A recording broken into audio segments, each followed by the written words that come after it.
Okay, so I would like to speak about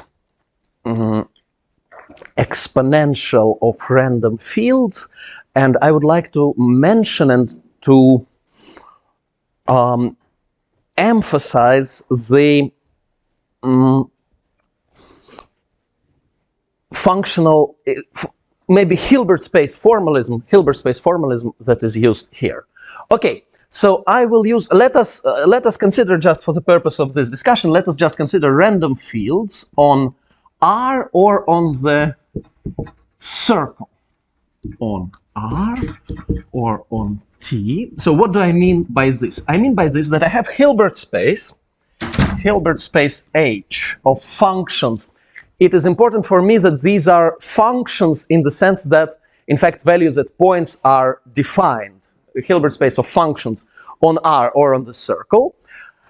And so to this Hilbert space, I consider a contraction from this Hilbert space to some other Hilbert space of functions on a probability space.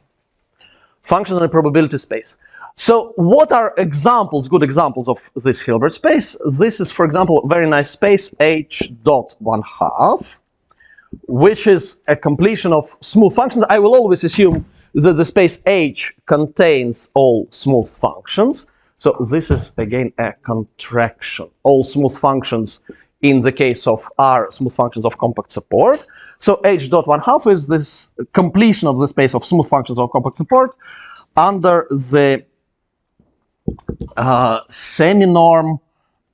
In fact, it's a norm. But I say semi-norm because, as you will see, it does not include the term.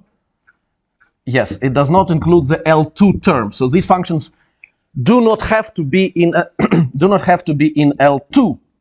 So this is my space H dot 1/2. This is for me key example. Why is it key example? It's also important to understand because this space is invariant under dilations. It's invariant under dilations. One can see it's half derivative, so it's invariant under dilations of R, and this is a key point. Also, a very important point to keep in mind that it is not only invariant under dilations, it is also invariant under Lobachevsky anisometries, under fraction linear transformations. It is also invariant. It can be verified. Okay, so this is one of my key Hilbert spaces. And so I assume that I have a contraction from my Hilbert space. In fact, I will need not this, not precisely this space, but a little operation on it. I will mention this in a moment. Contraction from my Hilbert space into the space of L2 of square integrable functions on some probability space. And this is what I mean by random field. So this is the definition I will use. Okay, so what is space I need? I call it antiderivative of this Hilbert space. So if I have Hilbert space, as I said, all my spaces include all smooth functions, then by derivative of my Hilbert space, so H Hilbert space, I can assign its derivative H prime just by saying that the norm of a function in H prime is the norm of its derivative in H.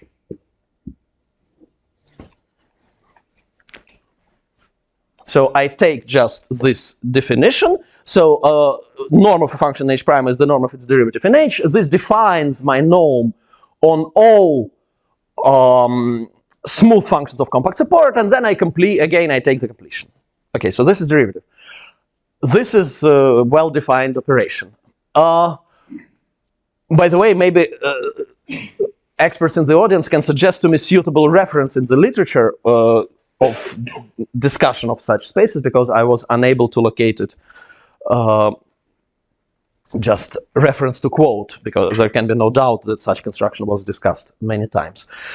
But now what I will need is the antiderivative.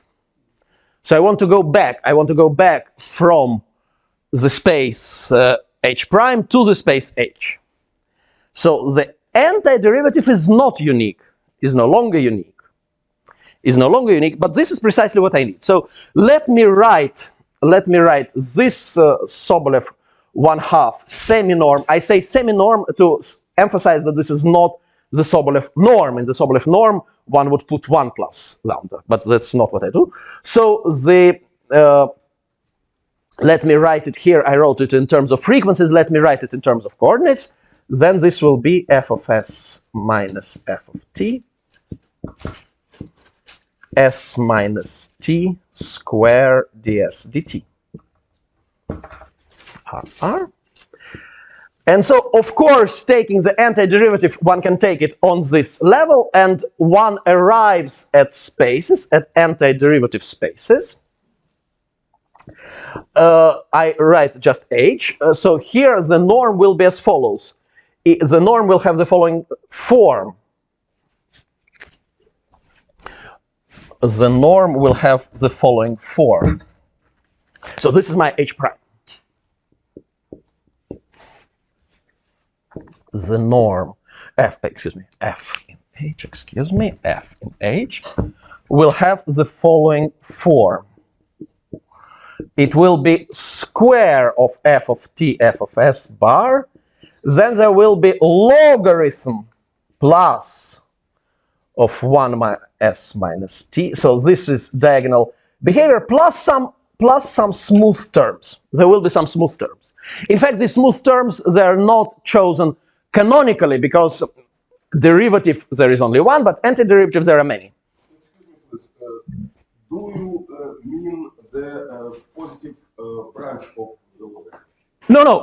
What do you mean branch? It's just a logarithm. So it's the principal branch of the logarithm, and I just take it only when it is positive. Only when it is positive. So it is just expression when s and t are sufficiently close. And there are some further terms which I'm not writing and which can be chosen in different ways. ds dt. Let me observe that it is possible to consider the space h dot 1/2 also on the circle. Also on the circle with similar definition, but here it will be sum of Fourier coefficients and not integral. And here it will be the same integral, only s and t must, of course, be taken in multiplicative notation. So s is e to the I theta, t is e to the I psi, and here integration is on the angular coordinates, but otherwise the formula is the same. So, and just if I consider antiderivative, I can consider it on the line, and I can consider it also on the circle. But the expression for the antiderivative, it will be the same plus some lower order terms. So all this different. So the antiderivative of this space is this type of space. Okay. So, and it is for this space that I will take the exponential. What do I mean by exponential? Let me be very formal now. So let me consider, in fact, let me consider this space, antiderivative of this space, antiderivative, one of them, doesn't matter which one. So, and I consider, here I wrote contraction, I consider isometry,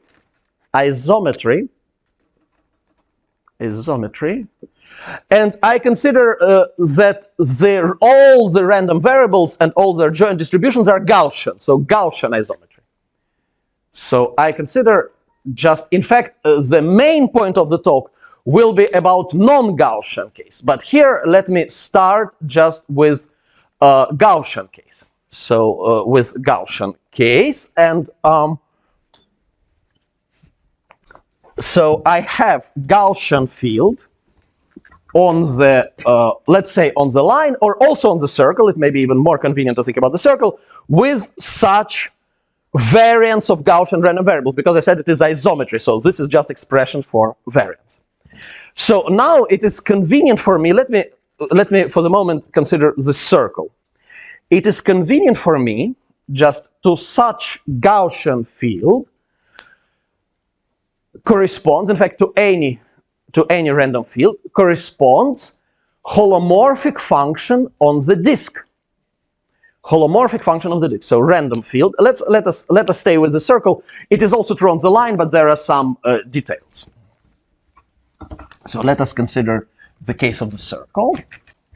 The case of the circle. So random field, Gaussian or not, but at the moment I want to consider Gaussian case. Random field on the circle corresponds to random holomorphic function in the disk. Random holomorphic function in the disk.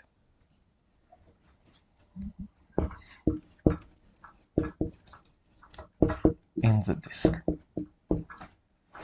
So what do I mean by how is this function obtained? Well, in fact, the value of the function I take just some point in the disk, I take the corresponding Stiltius kernel, and the value of the random field on this Stiltius kernel is precisely the value of the holomorphic function here. In other terms, I can take some smooth function. So to smooth function corresponds random variable. Very good, random variable. So I have random variable, and this random variable I extend holomorphically in the disk. So this is the random holomorphic function corresponding to my random field. So now I have holomorphic function, and I ask you to believe me that in this example that we started with, that the holomorphic function corresponding to the antiderivative of the h1/2 field. So it will be the following. Since it's antiderivative, it's defined up to a constant. So let us assume that, in fact, it is even more convenient for me to write, since it's defined up to a constant, it's more convenient to me to parameterize my random holomorphic function by pair of points of Lobachevsky plane. Now I consider the disk as Lobachevsky plane. So I have Gaussian process, YPQ, Gaussian process. Of course, if I started with Gaussian field, the random holomorphic function will be Gaussian function, random Gaussian function. So I have Gaussian process in the sense that to each pair of points, P and Q in the disk, to each pair of points corresponds a Gaussian random variable. So all these random variables have expectation 0. So they satisfy the cocycle identity by definition because it's an antiderivative. And okay, and so now I have to write the variance. The variance is the following. So I ask you to believe me that this is what comes out. It's a computation. The variance is as follows. 1 plus cosine hyperbolic of distance PQ, where distance is Lobachevskian distance. So Lobachevskian distance. So Lobachevskian distance. So this is a Gaussian process. It's Gaussian process indexed by pairs of points of Lobachevsky plane, and which is uniquely defined by these properties. So, and now it is of this process that I want to take the exponential. It is of this process that I want to take the exponential, and this is what I mean. I fix my reference point O, let's say the center of the circle. This is why it's more convenient to be in the circle model. So I take circles of growing radius centered at O, and I take the following expression. I take gamma. Gamma has to be sufficiently small. There is critical value of parameter where very interesting behavior occurs, but let me consider at this moment subcritical regime. So gamma sufficiently small. I take the following measure. So it's a random measure on the circle. So random measure on the circle of growing radius. So I take exponential of my Gaussian random variable, the exponential I divide by the expectation, and I take the corresponding random measure. And I should mention that the motivation for considering such exponentials comes from the work of Andrei Nikolaevich Kolmogorov on hydrodynamic turbulence. So just the so-called Kolmogorov-Obukhov conjecture.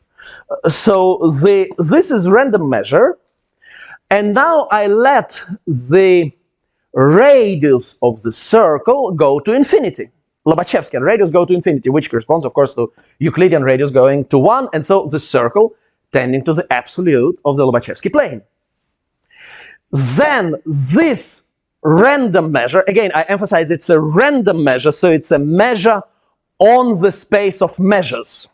It's random variable taking value in the space of measures. This random measure converges, in fact it converges in probability to limiting measure. This limiting measure is precisely called Gaussian multiplicative chaos.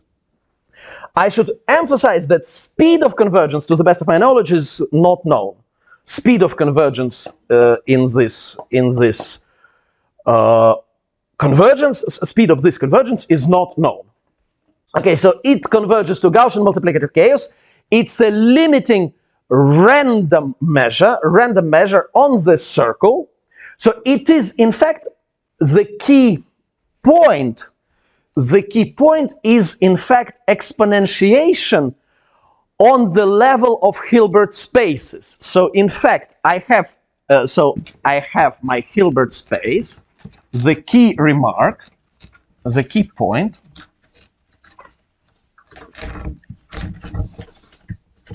is exponentiation on the level of Hilbert spaces. This is to say that I have my Hilbert space that we started with. So the norm of f in H is f of s f of t q s t ds dt. Okay, very nice. But I also can consider new space where the norm will be f of s f of t exponential of q. In fact, it will be gamma square of this QST. Here, of course, already it is clear that the point is that the exponential of the covariance of two Gaussian random variables normalized by their expectations, this is important, normalized by their expectations, is precisely e to the gamma square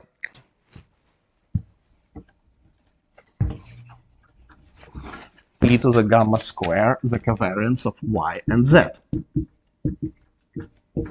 So this is the key point. Okay, so ds dt. So such Hilbert spaces are very important in this analysis, but it's perfectly possible to consider such Hilbert space. In our case, it will be the following Hilbert space: f of s, f of t, t minus s, gamma square, and some lower order terms, which I don't even write, ds dt, and also some smooth part. So not just this, but also some smooth part. Okay, this is perfectly nice Hilbert space, especially when gamma is less than 1. So, okay, so, and this kind of reasoning underlines this convergence. So there is this convergence of this family of random measures to this limiting measure called the Gaussian multiplicative chaos. It has to be emphasized that the limiting measure is singular. The limiting measure is almost surely singular. So the mechanism is somehow the following, that these, so informally speaking, these are Gaussian random variables. So, but Gaussian random variable, it is concentrated around its standard deviation, the square root of its variance. But in fact, this is not what comes into play here. Here, one privileges the realizations when the Gaussian random variable is as large as its variance rather than the square root of variance. Of course, these are very improbable. The variance grows. I had the formula, I erased it, but the variance is, roughly speaking, the radius of the circle. Is more or less the radius of the circle. So the Lobachevskian radius of the circle. Lobachevskian radius of the circle grows, and so this grows too. But we have the whole circle of these random variables, and so some of them will in fact explode. And it is there that the random measure sits. So of course they will explode. For different realizations, they will explode at different positions, and that is precisely why it's a random measure and not deterministic measure. So this is where the randomness lives. Okay, so this is convergence in the Gaussian case. And let me say that in the little remaining time that I have, that just the main point of the whole work is the convergence in the non-Gaussian case. So what I need is such result, this precise result, but in the situation when the random variables y, the y's are no longer Gaussian. They are not Gaussian, but they're similar. In fact, they converge. So I consider a situation when I have family of such random variables, and this family of random variables converge to these Gaussian random variables. Converge in distribution. This is key point. They converge in distribution. Converge in distribution to Gaussian family. In distribution to Gaussian family. So let me write this. Why?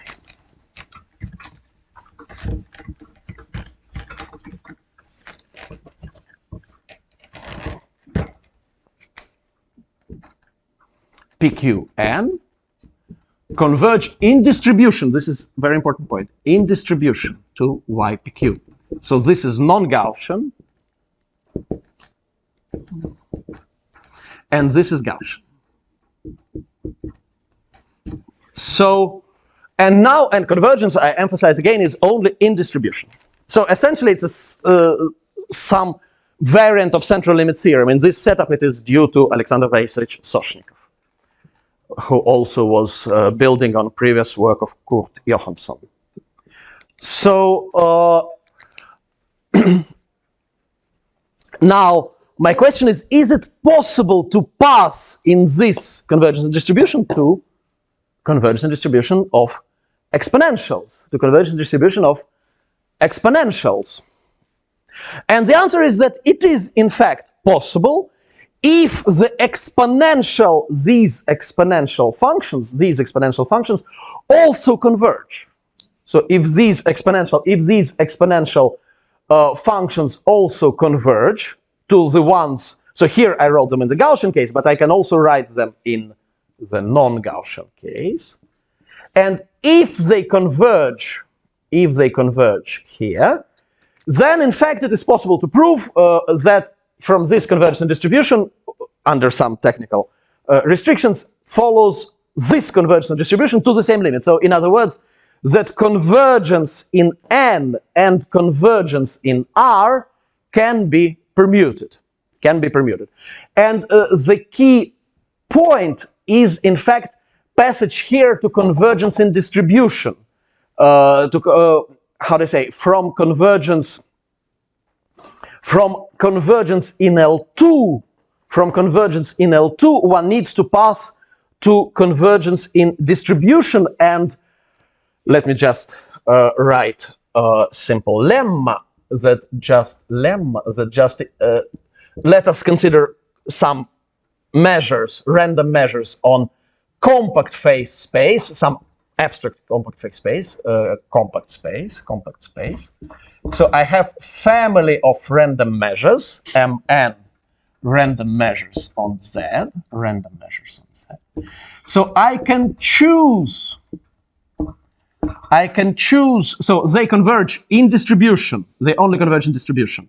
I can choose some finite family of closed subsets, in Z closed, so that if I have, so in fact, maybe I don't even, I just write it for two measures. If I have that M1 of Fi minus M2 of Fi for all I is less than epsilon in L2, then it follows that in fact, for all I, then it follows that the distance between their distributions, the distributions of my random measures, Lévy-Prokhorov distance in distribution of my random measures is also less, let me write this, some small epsilon prime, is also less than epsilon. So from convergence in L2, I can get convergence of distributions. And so, in fact, the key point is that this statement is uniform. I only need such distance in L2, and I get this distance in distribution. And so, This is what allows to commute the limits in R and limit in N, because when I have growing R's, then I have such estimate in L2 uniformly in N. But then I also have such estimate in N, and so this allows me to conclude convergence in distribution and obtain convergence from convergence in distribution of non-Gaussian initial random variables to Gaussian limits, also obtain convergence in distribution of their exponentials. Thank you very much. Thank you. Thank you.